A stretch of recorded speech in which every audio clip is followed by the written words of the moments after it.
মা আয়েশা রাদিয়াল্লাহু তাআলা আনহা ওই ঘরেই থাকতেন। আল্লাহ রসুলকে মাটি দেওয়ার পর ওই ঘরেই থাকতেন। ছোট্ট ঘর দেখেন। হযরত আবু বকর মারা গেলেন, ওই ঘরেই মাটি দেওয়া হলো। মাত্র 10 হাত লম্বা, 8 হাত প্রস্থ। এই ছোট্ট ঘরে রসুলকে দাফন করা হয়েছে, আবু বকরকে করা হয়েছে। হযরত ওমর মারা গেলেন, ওই ঘরে দাফন করা হলো। এই 3টা কবরের পাশে মা আয়েশা থাকতেন, কবরের পাশেই শুয়ে থাকতেন। তাহলে কত বড় হৃদয়। তো মা আয়েশা রাদিয়াল্লাহু তাআলা আনহা 50 বছর রসুল ইন্তেকালের পর ওই ঘরেই থেকেছেন, যে ঘরে আল্লাহ রসুল রয়েছেন, আবু বকর রয়েছেন, ওমর রয়েছেন। এই 3টা কবরের পাশে বেড পেরে ওই কবরের পাশেই তিনি 50 বছর জীবন অতিবাহিত করেছেন।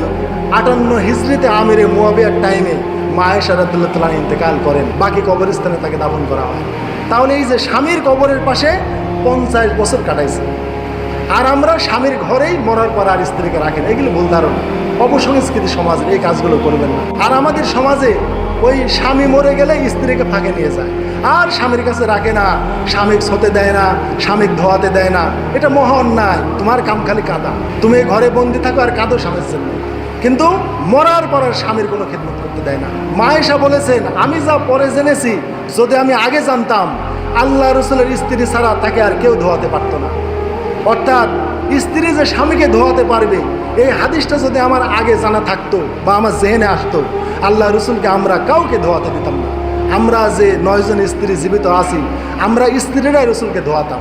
আর আমাদের সমাজে স্বামী মরলে আর বউকে দেখানো যাবে না, বউকে ঘরে বন্দি করে রাখে, অজ্ঞান হবে, অমুক তমুক। এটা করবেন না।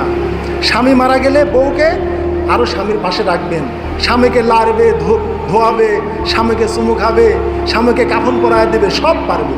জীবিত অবস্থায় যেরকম খেদমত করেছে, মৃত অবস্থায় এরকম খেদমত করতে পারবে, সব করতে পারবে। কিন্তু আমাদের সমাজ উল্টো, স্বামীকে ধোয়াতে দেওয়া হয় না, দাফন কাফন করতে দেওয়া হয় না, স্ত্রীকে ফাঁকে রাখা হয়। তোমার কাম খালি কাঁদা, তুমি ঘরে বন্দি থাকো আর কাঁদো স্বামীর জন্য, কিন্তু মরার পর আর স্বামীর কোনো খেদমত করতে দেয় না।